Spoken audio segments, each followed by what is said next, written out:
Hey everyone, welcome to Bourbon Bums. It's presented by Greene Valley Wine and Spirits, 344 Commons Drive in Bolingbrook. I am HBIC, the head bum in charge, along with Master Taster Baloney. Master Taster, I like that. Yeah. I'm better Master Taster than Master something else. I mean, no judging. No judging. Guys, we got a new release for you today. It's the new Bardstown Discovery 12 series. We know we're big fans of Bardstown. We've said it before, but we're even bigger fans of the Discovery series because that is like, for me, their elite line that they come out with. Yeah, it's their flagship premium product. I mean, we are big fans of the Origin series, which we'll talk about later in this episode.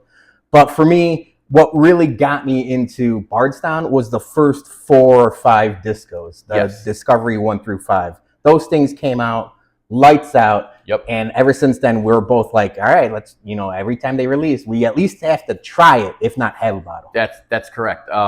I think like back in the day, like Discovery 6 for me was probably like the pinnacle one from one of their early releases. Yeah, I remember 4 and 5 being like really good. And then they started kind of tailing off for a little bit. Yeah, like 7, 8, 9. Yeah. That wasn't bad. But 11 came out last year. That was another thing. I feel like they got back on track with this. And then people who got the initial taste on it were saying Discovery 12, Discovery Disco 12, very, very good. And we got it.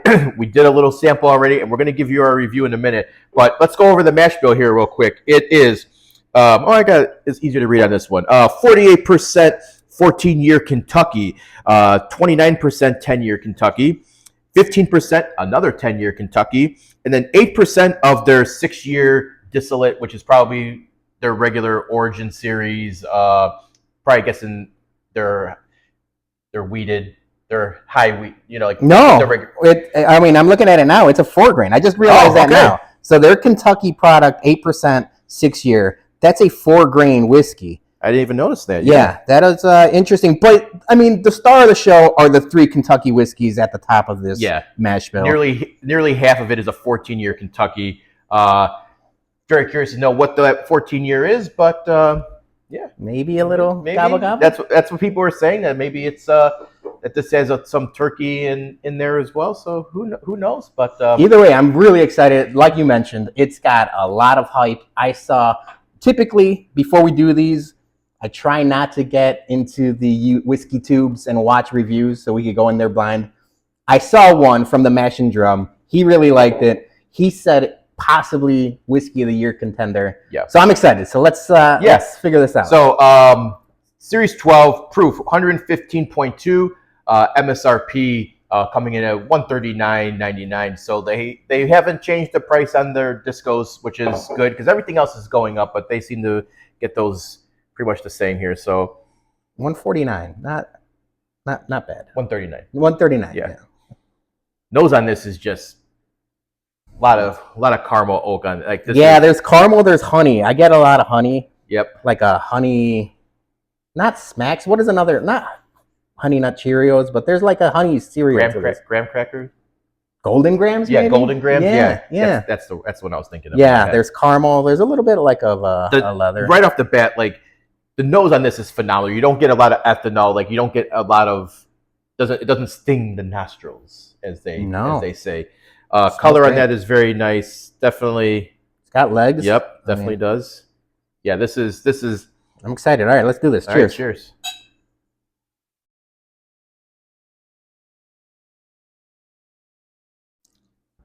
Oh. Damn. All right. Right away. Coating and then just flavors instantly. Yeah. Like even before you even swallow, there's flavors. This is like a super complex bourbon in my opinion. It's a lot of It's doing a lot. Yeah. For my first sip, it's doing a lot. Kind of want to give it a second. It's kind of like you got like a ping pong ball like going all up in your mouth like this. Yeah. Like this is like obviously some sweet fruit you get right away, like more darker sweet fruit. Yeah. Okay. So there's like a dark cherry aspect to that. Not like a cough syrup, but like a dark fruity, like black currant or like. Ooh, I like the black currant, but something darker, red fruity-ish. Leather, tobacco, honey, caramel. Yeah. All of the classic bourbon notes, vanilla's in there. But just so like mellow and smooth out that it's just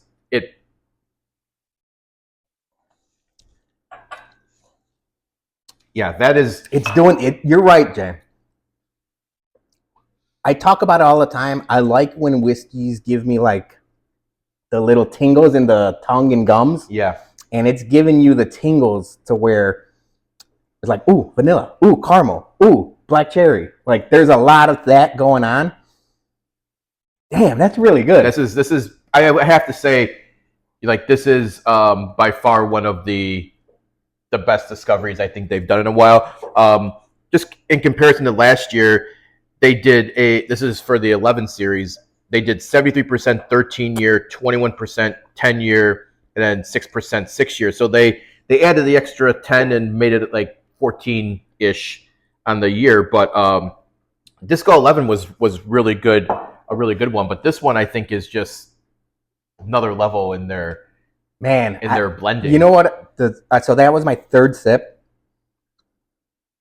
It lasts a long time. The finish is, like you mentioned, it being complex. The finish is long. I mean, there's black pepper way after you drink it. You get. Yep. I just did a little bit of what I had there, and I got tobacco at the end. did get a lot of the spice on that finish there. So yeah, this is. I feel like we've been very complimentary on the whiskeys we've had of late. Mm-hmm. I think we're going to be really complimentary on this. Yeah. I mean, initial grade, $140, give or take. I think it's worth it. I think it's every 100%. This is a solid A for me. Yeah. We have had this sitting open for a bit, so it had to get the breeds up for a while. But for 115, you don't get the Kentucky hug. You don't get the burn. Like it's just a great sipper for 115 proof. Like I can't stress that enough. Like it's beautiful. I gotta say that. Yeah, there's like a oak thing at the end too. Now that I'm doing this for a little bit, it's lingering. The black pepper and the oak, really good. Yeah, A, if not A+. Yeah. All right, so highly recommend. Bourbon Bums are saying must buy. But we got another Bardstown product we're going to do another quick review on. But before we get to that, we're going to do a quick ad from our sponsor, Greene Valley. Greene Valley Wine Spirits in Bolingbrook is the best family-owned liquor store in the southwest suburbs. Come check out their newly remodeled and expanded location for all your liquor needs. They have a great craft beer selection, an ever-expanding portfolio of tequila and bourbon, and a new wine rack showcasing some of the best wines around. And while you're there, stop at their newly added tasting bar, where you can sample some of their Bourbon Bums store picks before you buy. Head into Greene Valley Wine and Spirits, 344 Commons Drive, on the corner of Route 53 and I-55 in Bolingbrook. And tell them the Bump sent you. Okay, our second bottle for Bardstown for today. It's their new Bardstown Origin Wheated, the high wheat. This is their high wheated product. God, I can't see in the reflection here. It's 6-year, 53% corn, 39% wheat, 8% malted barley. Okay. So this is brand new on the market, brand new release from them. 106 proof. So if you know, they have like their Origin Rye, they have their Origin Bottled and Bond, they got their Origin High Rye, and now they got the high wheat. So, all right. So spoiler alert: we did have a little bit of it. You've had a lot of it of this. We've had. I had this last time I was here, late night, not doing reviews, just hanging out. Yeah. So MSRP on this one came in at $50. Good. Another shout out to Bardstown. They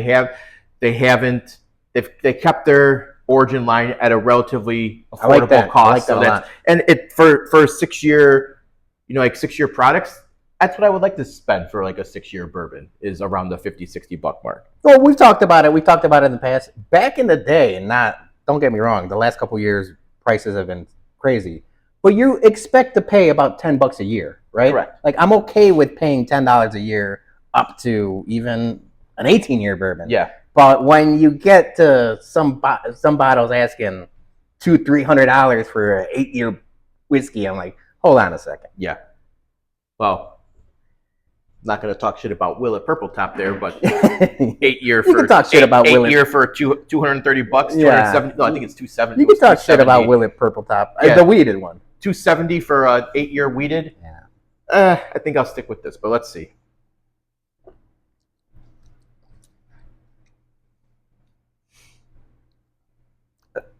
I still don't like it. I know you like it. It was I've kind of changed, like, after having the Disco 12 and then doing this. Well, that's. I mean, I know it's night and day, oranges, but like just even comparing it, like, in my head to even a Weller, a Larceny, you know, we did the Heaven Hill weeded our last review. It's for that, it doesn't really hold up for me on that. I think it's okay for the price point.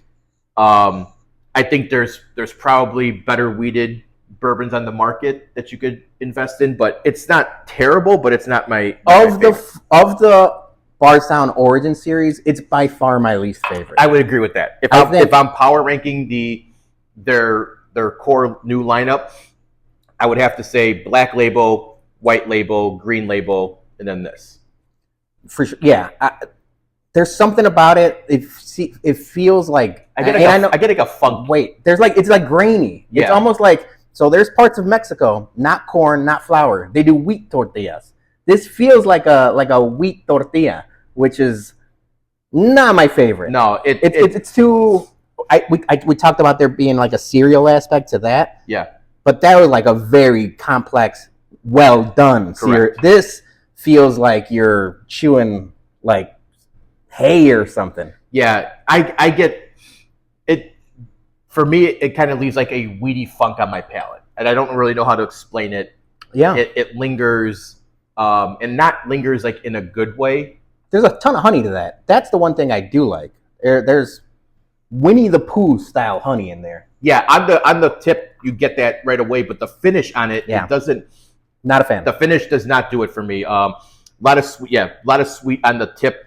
You get it. Oh, boom. Okay, it's good. And then it just lingers and it doesn't go away. Where you're just like, you want to smack it, but you shouldn't be. It's not tannic though, so you right. And it's like there's like an earthy aspect to it.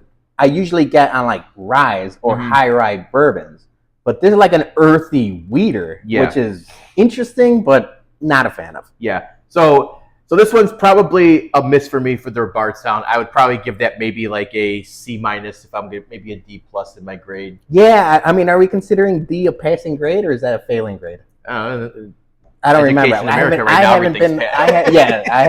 haven't been to school in 20 years.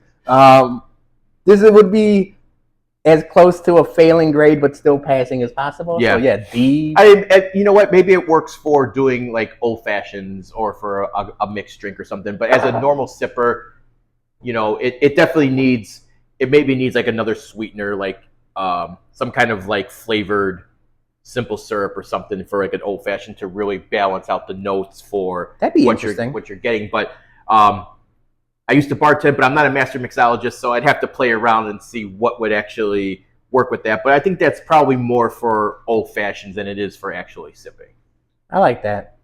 So, all right, I'll take that. All right, so that was our double review for the new Bardstown releases. I'm going to another spoiler. We tried the new Silver Oak release that they came out with when we were in Indiana. Not our jam. Saved ourselves some money buying that bottle, but if you like a high cab finish on that, I mean it's super. It's super cabby. It was more cab than whiskey. It's super tannic. So if you like that, get it. But we did try the new Silver Oak. So that wasn't our fan. We weren't a fan of that as well. But the Bardstown Disco 12, star of the show, definitely a runner-up for Whiskey of the Year for 2024. So. But that's our Bardstown reviews for this episode of Bourbon Bums, presented by Greene Valley Wine and Spirits, 344 Commons Drive in Bolingbrook. Make sure you stop in there for all your bourbon needs. Tell them the Bums sent you, and we'll be back for another Bourbon Bums very soon. Cheers. Cheers.